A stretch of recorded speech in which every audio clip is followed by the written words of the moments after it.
noches, bienvenidos a el Foro Católico, un espacio para conocer más la vida de los santos, acercarnos a la adoración de los mismos y también a comentar el rezo en comunidad. Esta noche estamos ahora sí que en vivo y en directo desde una parroquia que también le tenemos mucho aprecio, dado que Alejandro y yo pues estuvimos un tiempo sirviendo en el equipo de liturgia y es cercana a la parroquia la cual estamos viviendo con él. Se trata de la parroquia de la Inmaculada Concepción, dedicada a la Virgen María Natalia Concepción. Entonces, esta noche nuestro tema es Archescape y de la verdad es algo para identificar el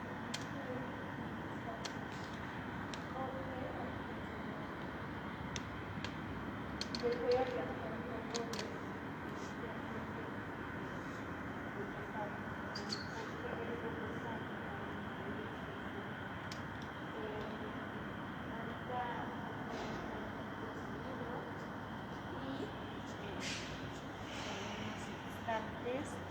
vemos cómo está nuestro sonido, creo que está un poco bajo, entonces voy a hacer una modificación de micrófono probablemente. Si hay alguien viéndonos y nos puede decir cómo está el sonido, pues les agradecería.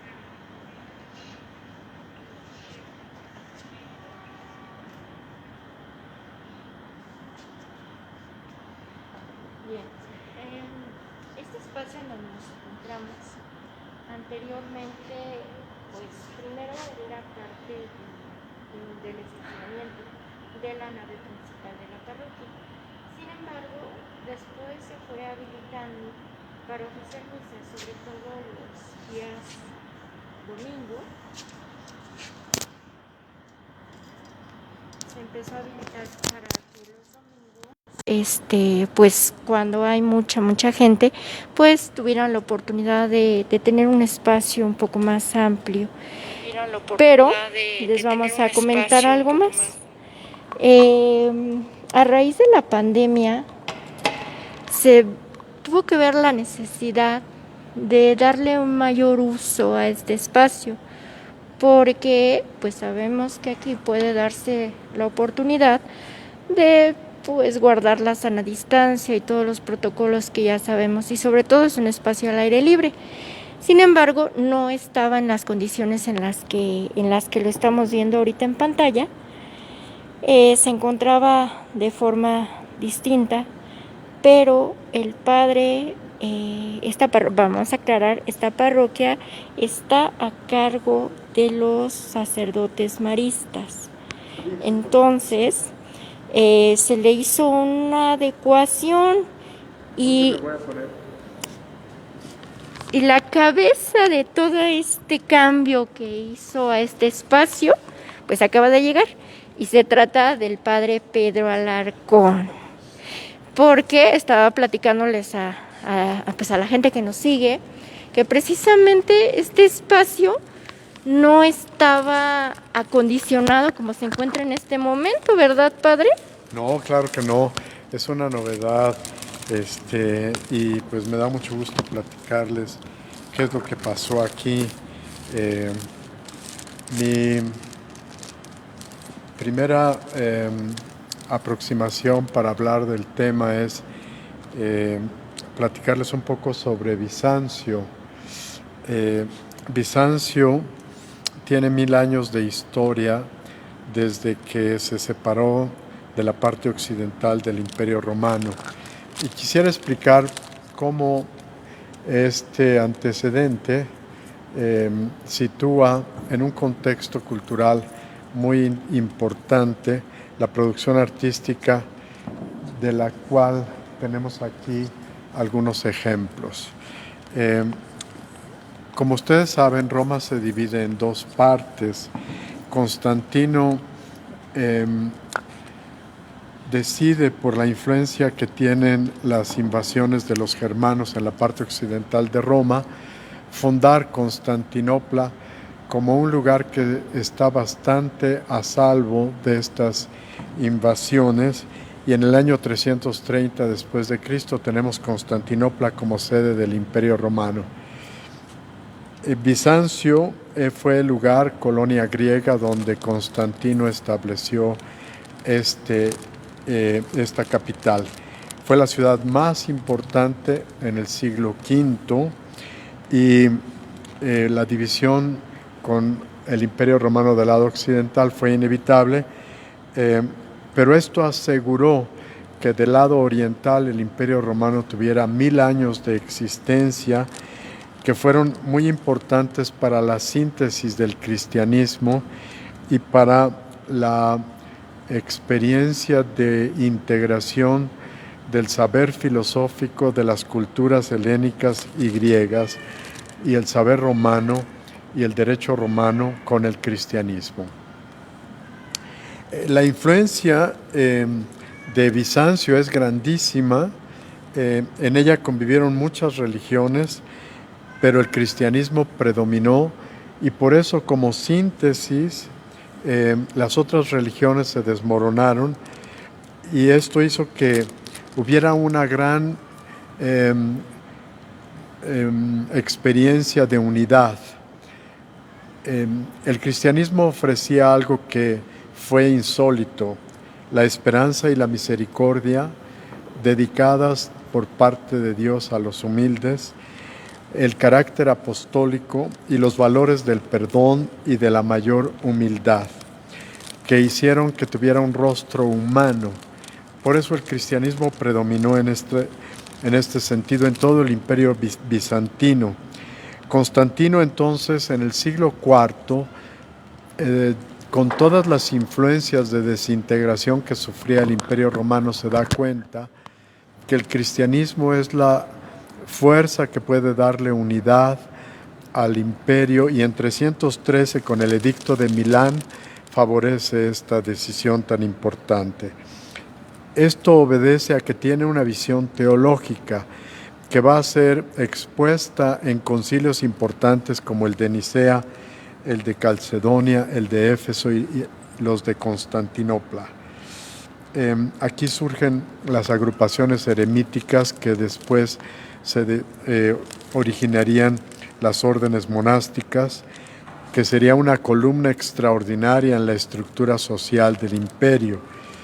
Se refuerza la teología ante el saber filosófico y surge la cultura del libro. Bizancio es un imperio con muchísima cultura, y su base de investigaciones, el saber helénico, la filosofía como herencia de la humanidad, y se dedica a la cultura escrita. Esto hace que Bizancio tenga el conocimiento y lo conserve. Es el transmisor de la cultura clásica, de los textos antiguos, rescata a Homero, Hesiodo y la Edad moderna. El cristianismo recoge así, pues, la sabiduría del mundo helénico y la transforma a partir de las experiencias de iluminación que provienen del cristianismo. Entonces comienza en el siglo VI una cultura centrada en la Sagrada Escritura, y se cierra con Justiniano la academia, que estaba basada en los filósofos griegos. Vienen siglos oscuros, el siglo VIII y el siglo IX, pero se restauran en el siglo X, en el siglo X, y se renueva el conocimiento, la filosofía, la historia, la ciencia, la liturgia. Grandes sabios, grandes como Miguel Celos, quizás el hombre más sabio de todo Bizancio. Y aunque hay momentos de crisis como el saqueo de Constantinopla con los cruzados en 1204, Miguel VIII restaura la Academia Patriarcal, que es el antecedente del Renacimiento italiano. Surge entonces una gran efusividad por la arquitectura y el arte, que se centran principalmente en los edificios, del cual el exponente máximo es Santa Sofía. Santa Sofía es la gran obra, maravilla de la humanidad, construida por Justiniano en 4 años, 5. La cúpula con 32 metros de diámetro, 51 metros de altura, varias cúpulas que sirven de contrafuertes y un ábside iluminado con la luz solar durante el día de manera singular, y un nártex que era el atrio en donde se recibía como pórtico de entrada a las personas. Oiga, padre, Santa Sofía, ¿en dónde se encuentra ubicada? ¿En lo que es ahora Estambul? Está en Estambul, en el estrecho de Bósforo, en la ciudad que primero fue Bizancio, luego Constantinopla, luego Estambul, y así es como la conocemos ahora. Y, si no me equivoco, perdón, actualmente es una mezquita. Exactamente, actualmente es una mezquita porque, como vamos a reconocer en este momento, los musulmanes llegan e invaden y toman posesión de las tierras que van desde España hasta Constantinopla y el Mar Egeo y el norte de África. Entonces, con el islamismo viene la caída del imperio de Constantinopla, y eso será en 1453, y entonces ahí terminan los 1000 años de existencia del imperio bizantino. Hay una transformación, por supuesto, con el Islam. Deja de haber el respeto por las imágenes.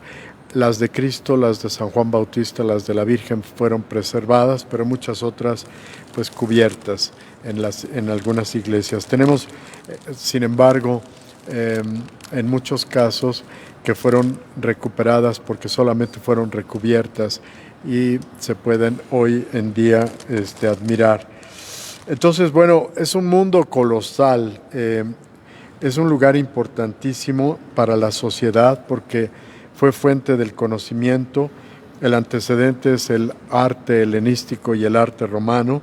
Santa Sofía, construido en el siglo VI con Justiniano, es la iglesia más grande, por 1000 años permaneció como la más grande de toda la cristiandad, hasta que llegó la construcción de San Pedro en el Renacimiento. Los embajadores del príncipe de Kiev fueron a visitar Constantinopla después de visitar muchos otros lugares, y Vlodomiro Santo quedó extasiado con toda su comitiva porque decía que no comprendían si se encontraban todavía en la tierra o ya se encontraban en el cielo. Así fue de deslumbrante haber conocido Santa Sofía. Es una obra magnífica en toda su construcción, única en su género, y también la liturgia les impresionó sobremanera. Decían, todas las liturgias que hemos conocido son bellas, pero la que es extraordinaria es la liturgia de Constantinopla. Ahí se conjugan majestuosidad, suntuosidad, elegancia, pero sobre todo un ambiente sobrenatural. Encontramos en Bizancio un gran autor que se llama Juan Damasceno, que reconocía que la teología de Bizancio se basaba no solamente en las Sagradas Escrituras, sino en la imagen, y los íconos mosaicos son un medio por el cual el pueblo puede recibir las Sagradas Escrituras y su contenido. Juan Damasceno vivió en una parte del Imperio Bizantino que es Jerusalén y Sabas, un monasterio precioso que visité en mi viaje a Tierra Santa, que es espectacular. Esta historia de las imágenes tuvo un periodo de crisis con los iconoclastas porque los íconos fueron sacados de los templos y los mosaicos cubiertos con yeso, pero en cierta forma esto permitió que fueran preservados.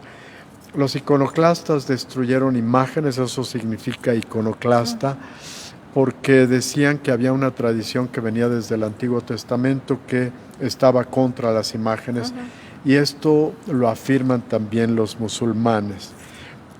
Los siglos siguientes, sobre todo con los siguientes emperadores, se recuperan de esta crisis. Juan Damasceno va a ser el gran teólogo que va a defender la imagen, porque él dice: si Dios se hizo imagen en Cristo, quien inventó la imagen no fuimos nosotros, sino fue Dios que quiso que tuviéramos en Cristo una imagen. Y entonces los siglos siguientes continúan con gran esplendor. Hay una renovación extraordinaria en el ámbito artístico. Utilizan todos los materiales posibles, como el oro, la plata, los mosaicos, los esmaltes, los mármoles pulidos y las piedras preciosas, porque deseaban que estos materiales irradiaran la luz para que representara la luz divina.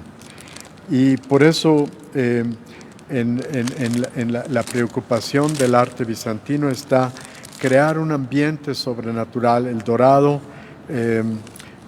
principalmente, para mostrar un espacio que sea digno y sobre todo teológico. Aquí entonces muchos miran a Constantinopla como la ciudad luz, la ciudad de oro. Les llama tanto la atención que buscan atravesar sus murallas para conquistar el sueño de Constantinopla, que se refleja en sus mosaicos, en su platería, en sus ceremonias imperiales, en sus palacios, en sus ornamentos, en sus sedas. Y muchos que alimentaban este sueño llevan a sus propias regiones la riqueza que reciben de Constantinopla. Los rusos, por ejemplo, todavía conservan en su bandera el símbolo de la ciudad de Bizancio, porque se sienten herederos de Bizancio. La corona de Constantino fue imitada por las coronas europeas, y el mundo en común en torno del Mediterráneo, y especialmente en Europa y muchas otras civilizaciones, heredan el derecho romano, porque Justiniano se dedica a compilar artículos para el derecho. Todos los días escribía algún artículo para el derecho. Se dedicó a estipular leyes que pudieran salvar esta área tan importante para la humanidad. Y por eso tenemos dos figuras importantes en este sentido: Teodosio y Justiniano, también la esposa de Justiniano, Teodora. Y aún para el siglo XIX la compilación del derecho depende de Bizancio como fundamento. La cultura se difundió gracias a Bizancio en grandes formas, y bien, esto queda interrumpido cuando el Islam se expande en el sur del Imperio Bizantino. Como acabo de decir, se extiende a África, Medio Oriente, India y España, y numerosas comunidades cristianas son transformadas. La oración se dirige a Jerusalén y a Mahoma, y sobre todo existe el precepto de no representar figuras humanas. Los árabes reciben, gracias a Bizancio, la cultura griega, que en cierta forma les hace producir grandes obras de valor filosófico, y crean también muchos sabios. 1453 es la caída de Constantinopla. Ahí termina este gran imperio que es romano, así se les conoce. Nosotros los llamamos Imperio Bizantino por una clasificación posterior, y gracias a que tuvieron estos 1000 años, desarrollaron grandes acervos de cultura y de arte. El Imperio Otomano, cuando entra en 1453, pone fin a este imperio y se desarrolla el islamismo a partir de Estambul. Bizancio va a ser esencial para atraer grandes poblaciones y llevar y extender más allá del Danubio y de las estepas eslavas a todos los pueblos que gravitaban verdaderamente en Bizancio. Es un influjo profundo hasta Rusia y sorprendente se extiende la influencia de Bizancio hasta el siglo XVIII. La espiritualidad es muy profunda. Moscú se considera herencia de Bizancio y se llama a sí misma la tercera Roma. La primera es Roma, la segunda es Bizancio y la tercera es Moscú. Y tiene un arraigo profundo porque la espiritualidad, especialmente basada en el esicasmo, que se desarrolla en el monte Athos, que quiere decir quietud, influye en personalidades muy importantes en Rusia como Tolstoy y Dostoyevsky, dos grandes figuras para la literatura. Entonces, pues Bizancio ya había roto con Italia en 1054, cuando en Italia predomina el imperio carolingio y los ortodoxos rompen con Italia en 1054. Los cruzados invaden Constantinopla en 1204 y esto hace, apoyados por la flota veneciana, y pues muchos tesoros y libros se perdieron para siempre en este saqueo de los cruzados en Constantinopla. En el siglo XIII hay un florecimiento y esplendor, y pues grandes humanistas y sabios logran producir obras magníficas. El hombre renacentista depende de Bizancio. Bizancio es como aquella civilización que permite el contacto con la antigüedad clásica, con los mitos griegos, con las alegorías, y los bizantinos alimentan esta sed, ya que fueron por 1000 años los que preservaron el amor tan profundo a la cultura antigua y sobre todo a la transformación que el arte, que el cristianismo le dio a esta cultura antigua. Entramos entonces en la parte artística, que es la que aquí nos interesa. Bizancio es un imperio que nos sirve para apreciar especialmente lo que fue el florecimiento del arte. Aquí en esta capilla tenemos algunos ejemplos. El arte bizantino se desarrolló a través de la cultura, con íconos bizantinos y mosaicos. Aquí tenemos el Pantocrátor, que está en Santa Sofía, y el Teotocos. La Teotocos, que está también en Santa Sofía. Aquí la Virgen María representa el trono, no está sola, Jesús está sentado en ella, es Jesús el centro, y todo el conjunto está como iluminado gracias a los colores dorados. María entonces representa lo que dice el Concilio de Éfeso.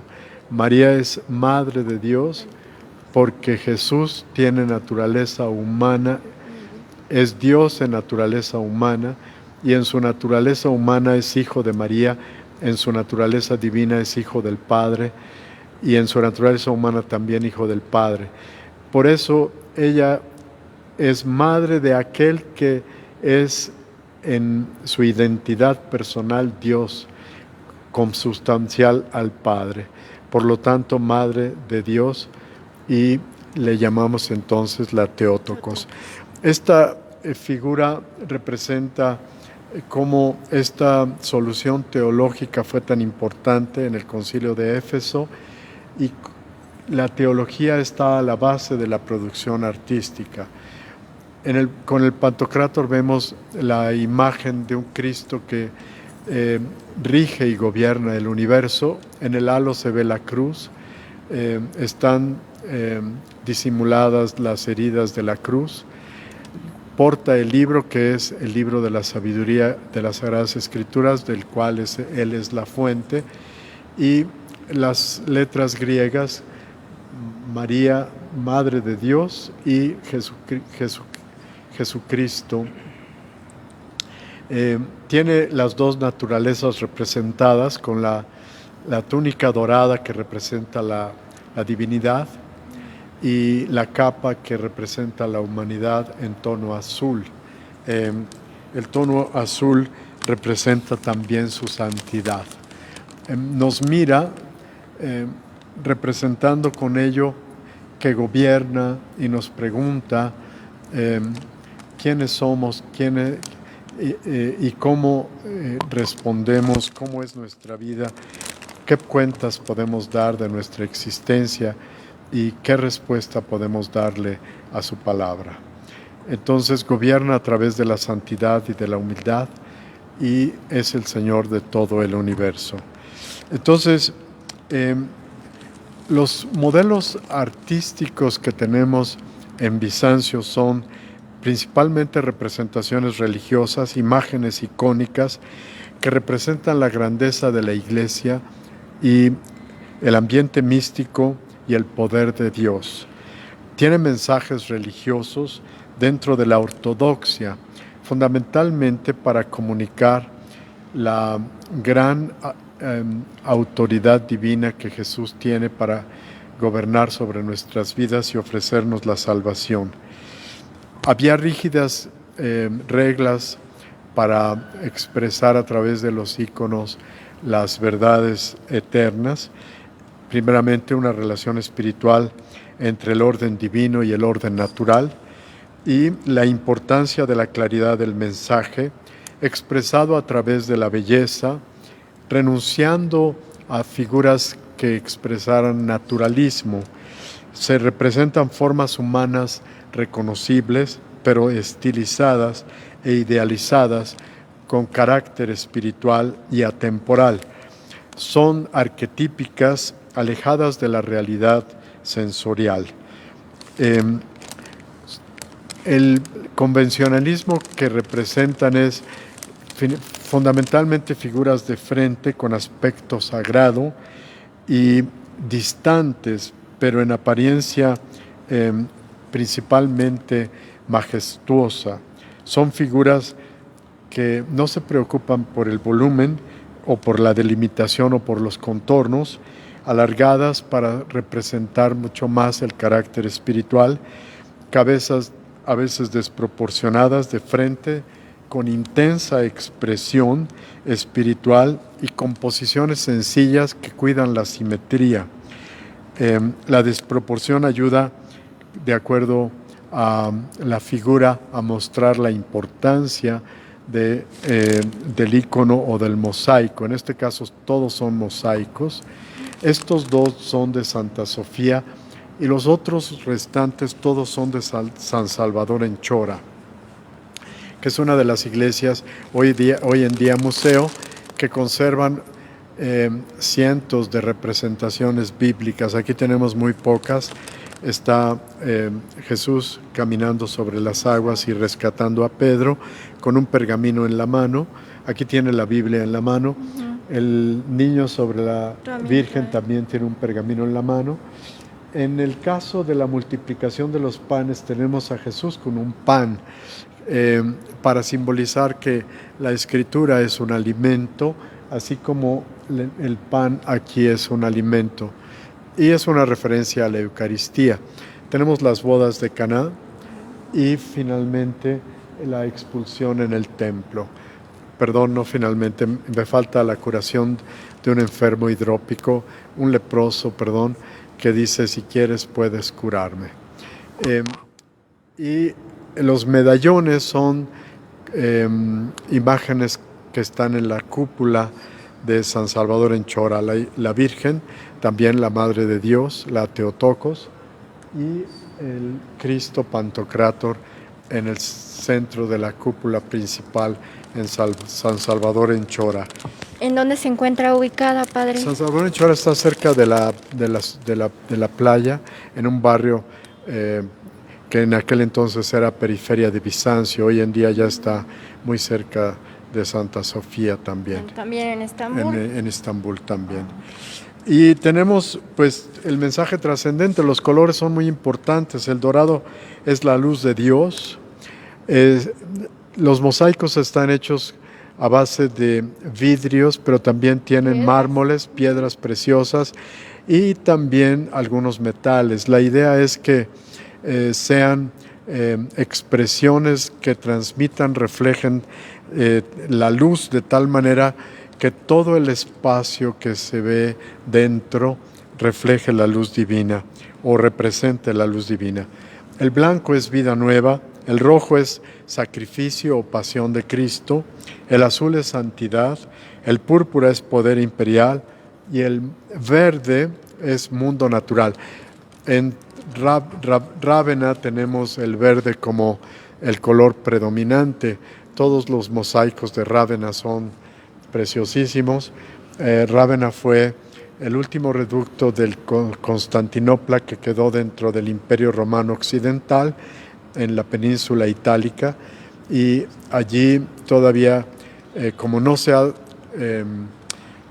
extendido, no se ha poblado, sigue siendo un lugar que representa casi Rávena como fue en el tiempo de Bizancio. No ha cambiado, es un lugar precioso y los mosaicos de Rávena son los más quizás distinguidos, como por ejemplo San Apolinar en clase y el Bautisterio arriano. Entonces, bueno, pues todas representan un carácter místico. Desaparece la imagen tridimensional. El motivo es crecer en la emoción espiritual y reconocer que nuestra vida no tiene separación entre lo profano y lo sagrado.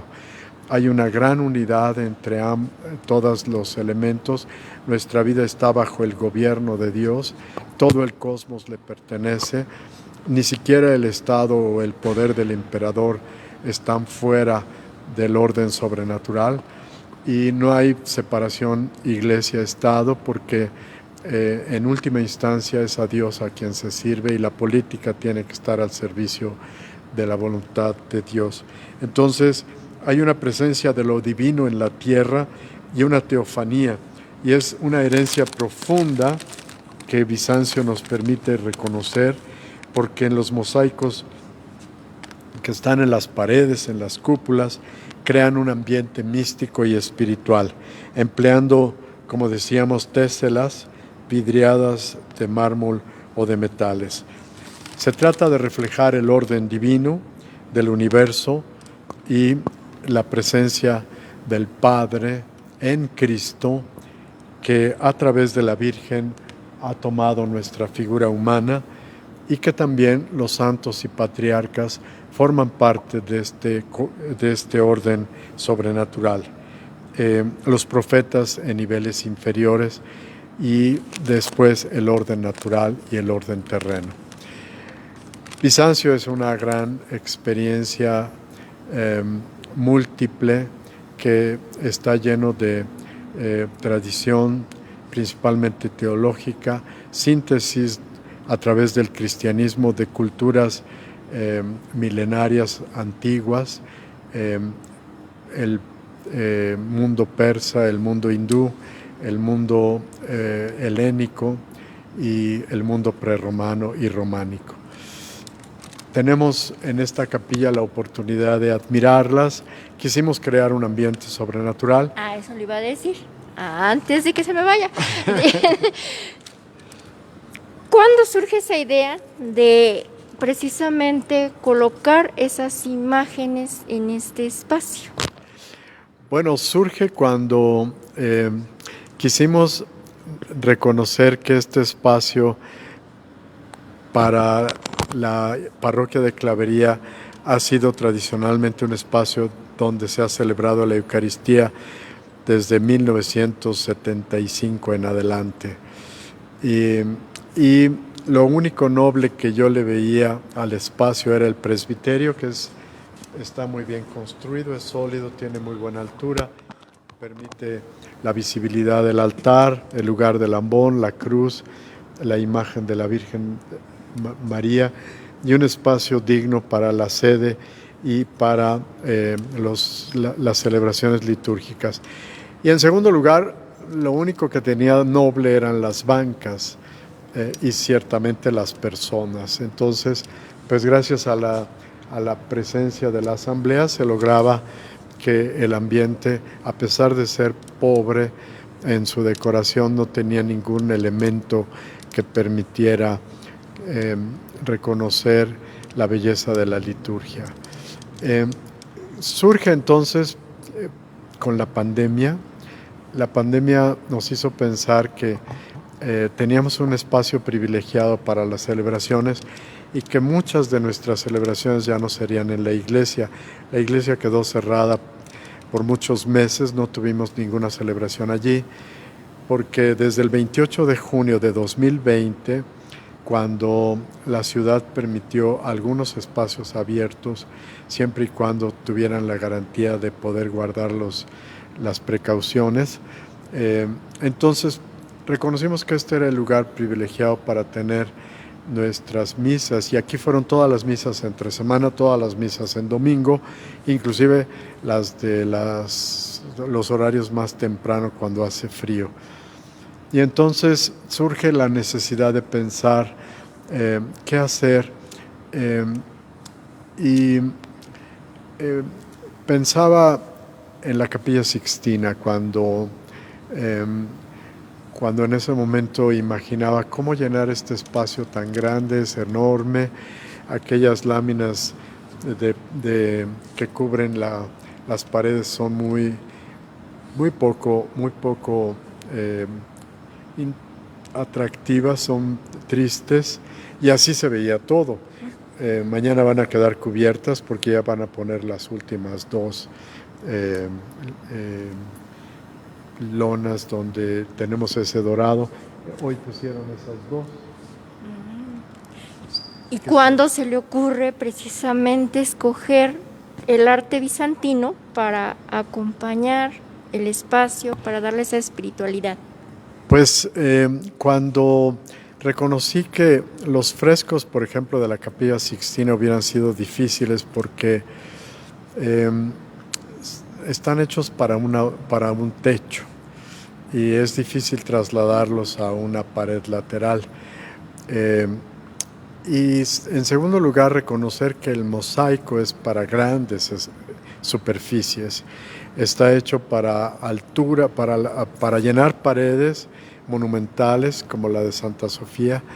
Y entonces me dediqué a buscar fotografías que pudieran ser compradas para que se garantizara la fidelidad y no se pixelearan cuando se hiciera la impresión.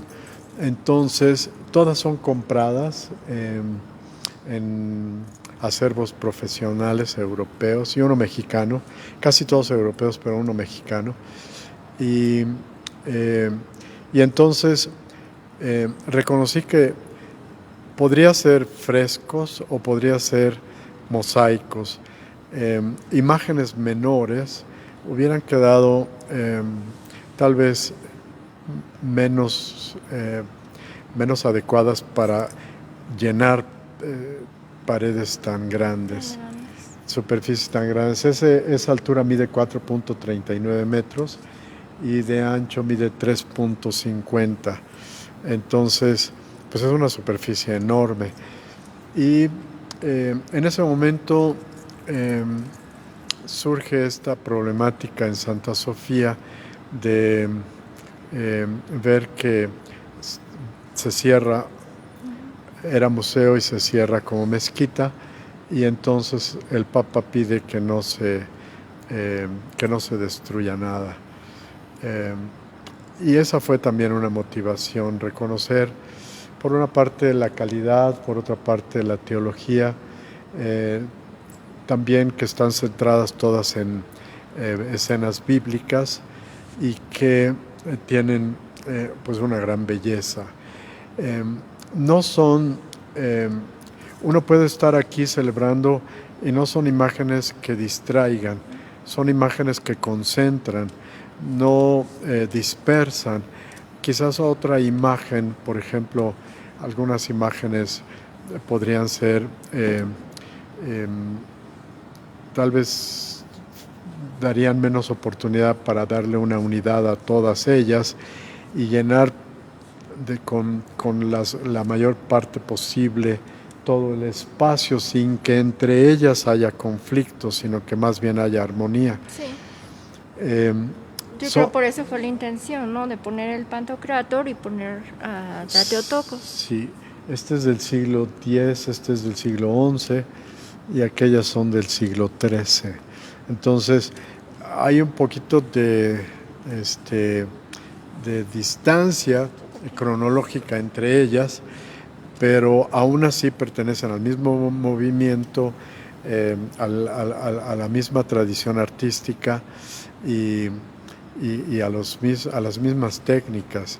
Entonces logra ser armonioso. Sí, porque de hecho también lo tienen los medallones, ¿no? Lo vuelve a repetir la imagen. Sí. Y las pone exactamente. Exactamente para rematar el extremo, ¿verdad? Sí, dije, debe de tener un sentido y sí, ya se lo encontré. De hecho, también muy poca gente se ha de fijar porque no todo el mundo voltea hacia arriba, pero nos encontramos que también tenemos unos espacios azules. Sí. ¿Qué sentido, cuál fue la intención de colocarlos de esa forma y por qué dejar otros sin cubrir? El azul está muy presente en Rávena. Estos de azul son mosaicos de Rávena y se encuentran en todas las, en algunos arcos de bóvedas encañonadas, que así se le llaman, porque el arco de punto continúa hacia abajo y crea una tribuna. Y crean un espacio sobrenatural también, porque el azul refleja la santidad, pero también el cielo. Aquí no fue respetada los colores totalmente, porque por una parte el punto debería tener un color rosado o casi rojo y no aparece. Entonces en el original de Rávena es una maravilla entrar y ver toda la bóveda azul, da la impresión de un cielo estrellado. Entonces, originalmente pensamos que algo tan bello como este tipo de mosaicos, todavía algunos otros espacios los llenaremos tratando de lograr la fidelidad de ese color. Este quedó un poco pálido en comparación del original. El original es un azul más intenso. Es casi un azul marino. Y aquí quedó más bien como un azul cielo, que no se ve mal, pero no refleja bien la belleza. Entonces, tal vez combinando algunos azules, azul marino no disten mucho de los otros y puedan combinar y hacer alguna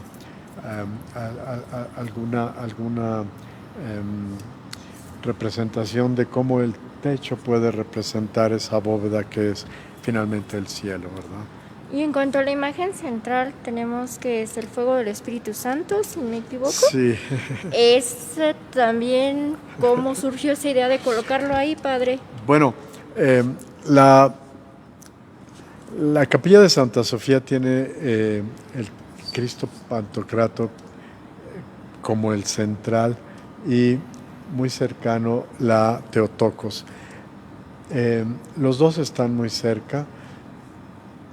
Aquí la imposibilidad de haber puesto el Cristo Pantocrátor en el centro por esa estructura hubiera sido, y por ese pensamos si hubiera sido tal vez mejor quitar esa luz, ese plafón que ilumina el presbiterio y poner el Pantocrátor en el centro, pero aún así hay una flecha, una estructura que hubiera atravesado el rostro de Cristo. Entonces pensamos que la idea era colocar al Espíritu Santo porque el Espíritu Santo está presente en toda la vida de Cristo, es el Espíritu que procede del Padre y del Hijo, y que en la encarnación es signo de la autoridad que Jesús tiene para realizar una misión encomendada por el Padre. Y es el gran don que viene del Padre y del Hijo. Y está presente en la encarnación, en la concepción de la Virgen María, porque ella concibe gracias al don del Espíritu Santo. Entonces, teológicamente fue muy claro que el Espíritu Santo podría estar allí, y los mosaicos que encontramos con el Espíritu Santo no pertenecen a la época de Bizancio, son posteriores, eran muy modernos, eran muy bonitos. Finalmente decidimos algo que llamara la atención, para que la atención converja en el centro, y el color lo logra, ¿verdad? Es un poco, ese sí es un poco contrastante. Sí, porque dije, no creo que pertenezca a la misma época, No, ¿verdad? sí. Pero bueno, y me imagino que tampoco ha sido un trabajo de un día, de que en un día consiguió todo, lo montó y demás, ¿verdad? No. Cuéntenos un poco de ese proceso. Bueno, se ve que la primera idea era tener el bautisterio de Rávena, donde Cristo se encuentra sumergido en el río Jordán, siendo bautizado por Juan el Bautista, desnudo y con la imagen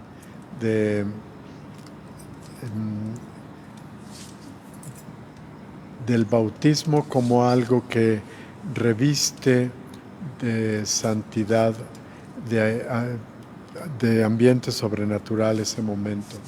Y entonces era una referencia a nuestro bautismo. Finalmente lo quitamos porque la impresión no respetó los dorados y se veía muy café. Sí, me acuerdo. Entonces, no era el original, no era como lo habíamos pensado. Y aquí teníamos, como les dije, en Rusia fue heredera de Bizancio hasta el siglo XVIII. Permaneció ligado a toda esta producción artística, filosófica, cristiana.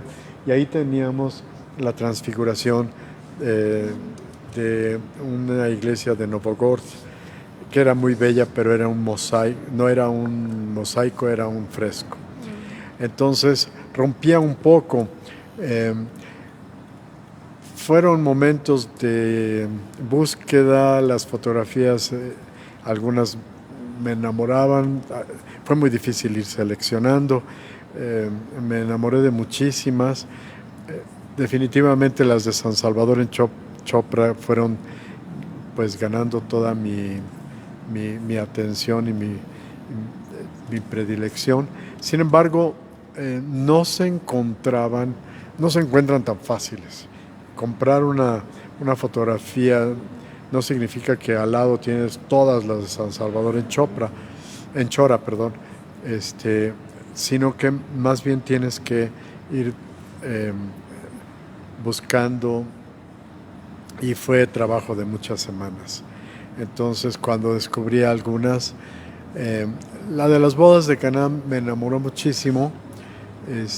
Hicimos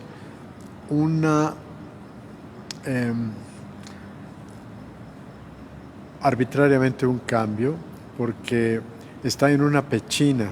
Las pechinas son instrumentos arquitectónicos que sirven para detener la cúpula, que en 562 se les cayó con un incendio y se cae la cúpula. y tuvieron que restaurarla. La acababan de construir en 537 y en 562 se les cae. Entonces inventaron agujerar toda la cúpula para que tuviera ventanas, 40 y tantas ventanas, por donde entra mucha luz. La solución fue perfecta y eso aligeró la cúpula. Y esta de las bodas de Caná está en una pechina de esa cúpula, cerca del Cristo Pantocrátor, arriba. Y por lo tanto, el hombre que lleva el cántaro del lado derecho estaba, visualmente se veía como perpendicular a Cristo, así, como si estuviera flotando, acostado. Entonces, con Photoshop lo reconstruimos y lo corregimos para que no tuviera esa impresión. Es una imagen que por la pechina, la fotografía fue tomada no es que así haya sido diseñada en el mosaico, pero en la pechina sí queda como si esa imagen estuviera deformada. La otra cosa que no resolvimos bien, porque fue difícil, es que esta de la curación, si quieres puedes curarme, del leproso, y esta de la expulsión del templo, las encontramos cuando toda esta parte ya estaba hecha. Y entonces cronológicamente quedaron fuera de lugar. Las bodas de Caná debería estar al principio y la otra en segundo lugar. Y acá igual, la expulsión del templo debería estar en lugar de la del descendimiento de la cruz. Esta del descendimiento de la cruz es de un autor italiano que está en la Basílica de San Francisco de Asís. Es la única que no pertenece al estilo. Es una imagen muy bonita del descendimiento de Cristo en la cruz, y por el motivo tan importante que tiene de presentar a Cristo que está siendo abrazado por los 7 que están alrededor de él, representa, es un símbolo eucarístico, porque cada uno de los personajes está en contacto profundo, íntimo con el cuerpo de Cristo, como si como si se estuvieran alimentando de él, lo están besando. Sí. Pero no hay ninguno que no esté unido profundamente a él. Lorenzetti se llama el autor. Es una pintura un poquito en un rincón de la Basílica de San Francisco. Quizás en atención a algunas exigencias podríamos en algún momento renovar algunas y cambiarlas y arreglar estas dificultades. En las bodas de Caná pasarla al lugar de lateral y poner de este lado alguna otra imagen o esa misma de la curación del leproso. Hay muchas en San Salvador, en Chora, muchísimas. Casi todas las escenas más relevantes del Nuevo Testamento están representadas. Es bellísima. Y pues tal vez en algún momento cambiar la del descendimiento de la cruz, pasar la de la expulsión del templo. Por ejemplo, esta de la multiplicación de los panes también es una pechina y se encuentra un poco, parece poco trabajada. Algunos rasgos no están muy bien definidos. Como por ejemplo esta, que es bellísima. Sí. O sea que no fue tan fácil. No fue tan fácil. No, porque muchos pues podemos venir a misa y los vemos y decimos, ay, qué padre, las ha de haber conseguido bien fácil el padre. Pero pues sí no. Fue difícil. Y también el material, ¿no? También el material. Por ejemplo, en esta tuvimos que de renunciar para que Cristo quedara de un tamaño mucho más aceptable y resaltara, renunciamos a las velas que tiene el barco. Pero el barco tiene unas velas hermosísimas arriba y bueno, de esa forma quedó más cercano. Pero ese corte no lo hicimos solamente nosotros, sino que en las fotografías había las dos posibilidades: comprarla completa o comprarla con ese corte. Entonces, la diferencia era muy, muy fuerte porque se observa con mucha facilidad a una distancia mayor, ¿verdad? Las bodas de Caná no, por ejemplo, ¿verdad? Las bodas de Caná sí hay que acercarse, pequeñas, sí. Son más pequeñas. Y esta de la multiplicación de los panes sí está bastante fácil de observar. También la expulsión del templo se adivinan los detalles fácilmente, igual en la de la curación del enfermo. Mire, ahora sí que fue de las cosas buenas que trajo la pandemia. Sí. La creatividad. Sí. La creatividad de ver y transformar un espacio que ya estaba siendo utilizado, pero no en la magnitud en la que se tuvo que hacer, ¿no? De misas todo el tiempo aquí. Sí. Y entonces, pues estaba, como dicen, pelón. Y faltaba algo para darle esa espiritualidad. Y creo que fue muy buena su elección el utilizar el arte bizantino, porque finalmente eso es lo que trataban ellos, ¿no? Con esas figuras alargadas, majestuosas, con las miradas muy fijas o viendo hacia el lado derecho, con movimiento en algunos pliegues de sus vestidos. Y toda esa majestuosidad se puede transmitir a la gente, finalmente, que era su intención también de ellos, ¿no? El contar a la gente que no podía leer estos pasajes bíblicos. Que a través de la imagen pudieran tener la interpretación y el acercamiento a la Sagrada Escritura. Entonces la Sagrada Escritura está viva en la imagen y se deja, es un acceso, ¿verdad? Como dices, San Juan Damasceno lo explicaba precisamente así: para personas que sean analfabetos, esto es como la Biblia en imágenes. Sí.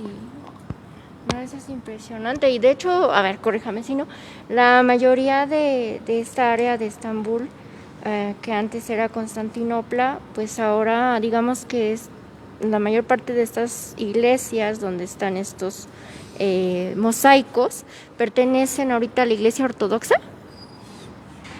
Pues están bajo el régimen musulmán. Los musulmanes.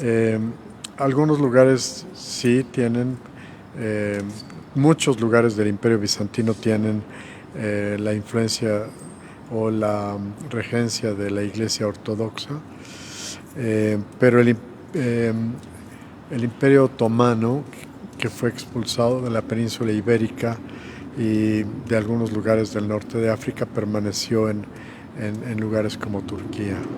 Sí. Y de hecho de la iglesia ortodoxa también tenían eso de la cruz con un peldaño medio chuequito, ¿no? Porque pensaban que Jesús estaba como cojo. Sí. Pues sí, siguieron el modelo de la cruz griega, ¿verdad? Que tiene un cuadrilátero y sobre ese cuadrilátero un círculo que finalmente es la arquitectura donde se pone la cúpula y los cuatro lados iguales, que también pasó a ser la cruz bizantina, pero proviene de la cruz griega. Sí, que realmente, bueno, hay muchas historias relacionadas con ello, ¿no? Entre ellos dicen que como la sábana santa anduvo por esos lugares, pues veían que el hombre de la sábana santa tenía como un pie más corto, pero no era eso, sino la posición en la que él se encontraba al momento de plasmarse esa imagen. Exacto. No, me parece perfectísimo, padre. Y bueno, estamos muy agradecidos de que nuevamente pues nos haya dado este tiempo, este espacio. Finalmente, pues agradecer porque pudimos poner la Virgen de Ah, Guadalupe. sí, ese es otro detalle, de veras. Y La es Virgen tamaño de original. Guadalupe, que quedó, siendo este un lugar donde se venera a la Inmaculada Concepción. La Virgen de Guadalupe es la gran representación sobrenatural de la Inmaculada Concepción en nuestro suelo mexicano. Ella está presente a través del ayate y nos deja su imagen y se reconoce como la Inmaculada. Y quisimos que aquí tuviéramos un espacio dedicado a ella. Quizás en el futuro pues será un altar que nos permitirá tener esa devoción. De hecho, ya en todas las misas nos dirigimos a ella para terminar la celebración eucarística, y entonces la saludamos, aunque ya teníamos esta imagen, pero pues delante de esta imagen, la de la Virgen de Guadalupe, es profundamente entrañable para el pueblo mexicano. Entonces pues es muy importante. Sí, y de hecho pues nos acaba de dar otra idea para otro programa, ¿eh? Que sabemos por ahí que usted también tiene un libro pues, sí, destinado precisamente sobre la Virgen de Guadalupe. Sobre la Virgen de Guadalupe, claro. El día que quieran hablamos de la Virgen de Guadalupe. Sí, claro que sí, nos acaba de dar esa grandiosa idea, y de nueva cuenta, pues agradeciéndole. Muchísimas gracias. No, gracias a usted, que ahora sí que ya también es de casa, ya pertenece a Cineforo Católico. Pues bueno, gracias Alejandro y gracias Aurora, porque me permitieron gozar de este momento. Me emociona mucho que pues podamos hablar de esta riqueza. Difícilmente podríamos evocar todo lo que significa una iglesia tan monumental como Santa Sofía o San Salvador en Chora, pero pues un pequeño signo de aquella riqueza está presente aquí a través de estas imágenes, ¿no? Y esta noche pues conocimos un poco más, porque para los que no sabemos tanto de arte, decimos, pues ¿dónde los habrá sacado el padre? Entonces esta noche pues usted nos acaba de presentar todo este culmen del arte bizantino, de los más representativos dentro de la cristiandad, ¿no? Sí, claro. No, pues muchas porque gracias. Está asociado con los concilios cristológicos. Y entonces aquí pues los concilios son la maduración que la Iglesia tuvo para poder acercarse a la verdad que es Cristo y cuál es su identidad en relación con el Padre, y cómo pudo definirse sobre todo en el concilio de Éfeso y en el concilio de Calcedonia, la verdad que combatió herejías muy fuertes y profundas, la de Ario y la de Nestorio y la de Eutiquio, y definir dos naturalezas en una hipóstasis fue un alcance teológico profundo, una identidad divina, una persona divina en naturaleza divina y naturaleza humana. Y entonces, bueno, pues el arte bizantino está ligado a estos pronunciamientos. Sí, porque de hecho también en este espacio es en donde se da precisamente ese cisma, ¿no? Y empiezas a separarse lo que es la Iglesia de Oriente y la Iglesia de Occidente. Exacto. No, pues todo un tema, todo un tema que acabamos de conocer esta noche. Así es, ¿verdad? Me uno a las felicitaciones y agradecimientos hacia el Padre Pedro. Nos siguen también en este momento y le mandan muchos saludos y felicitaciones Adriana Garza, Cecilia Camacho, Estela, María Luisa Patoni, y bueno, pues un saludo a todas ellas. Ay, qué lindas, muchas gracias. Mi cariño para todas ellas. Convivimos, gracias a Dios, por el amor que nos une en Cristo. La saludo también con mucho cariño. Seguramente hay más personas que no alcanzo a ver en este momento, pero les agradecemos que nos hayan acompañado y hayan seguido la transmisión. Y finalmente, Padre, si nos puede dar la bendición, por favor, Claro que sí. para terminar. El Señor Todopoderoso cuide, guarde y proteja y acompañe, y que nuestra fe se ilumine, siga siendo fortalecida, crezca y se transmita, se contagie, se comparta, y que también sirva especialmente en obras de amor al prójimo y al pobre. Dios bendiga a todos en el nombre del Padre, del Hijo y del Espíritu Santo. Amén. Amén. Y de nuevo cuenta, muchas gracias. Muchas Y lo gracias. esperamos para hablar sobre la Virgen de Guadalupe, Padre. Que ese tema también es muy interesante. Bueno, y nos despedimos de todos. A Y Patricia Stevens se acaba de meter también. Un saludo. hola, Pati. Ya después Hola, también Pati. platicaremos con Pati con Y respecto Adriana, a y todo a su Ceci, trabajo. y a María Luisa, gracias. Nos Y- despedimos y damos gracias a Dios y finalizamos la transmisión y que sea todo para Dios.